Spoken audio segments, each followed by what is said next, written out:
Wakati mapambano ya vita yakiendelea huko Mashariki ya Kati, huku pande zote zikishambuliana kwa makombora na ndege zisizo na rubani, ofisa mkuu wa Marekani anayeshughulikia mapambano dhidi ya ugaidi nchini Marekani, Joe Kent, ametangaza kujiuzulu nafasi hiyo akisema, na hapa namnukuu, "Nikiwa na nia njema siwezi kuunga mkono vita vinavyoendelea nchini Iran," amesema Kent, mwisho wa kumnukuu.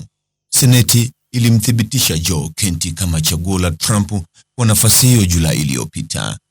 Katika barua yake ya kujiuzulu kwenda kwa Trump, Kent anasema, na hapa namnukuu, "Irani haikuwa tishio lolote kwa taifa letu, na ni wazi kwamba tulianzisha vita hivi kutokana na shinikizo kutoka kwa Israeli na ushawishi wake wenye nguvu kwa Marekani. Ninaunga mkono maadili na sera za kigeni ulizofanya kampeni mwaka 2016, 2020 na 2024 ambazo ulizitekeleza katika muhula wako wa kwanza. Hadi Juni mwaka 2025, mlielewa kwamba vita vya Mashariki ya Kati vilikuwa mtego ulionasa maisha ya thamani ya wazalendo wetu wa Marekani na kupunguza utajiri na ustawi wa taifa letu.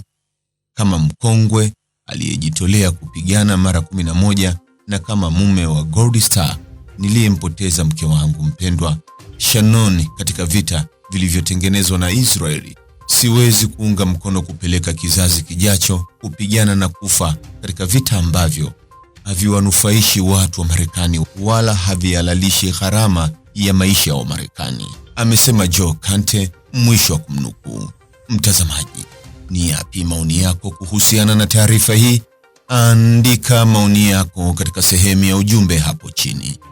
Like na subscribe pia ili uwe wa kwanza kupata habari wa chungu tele.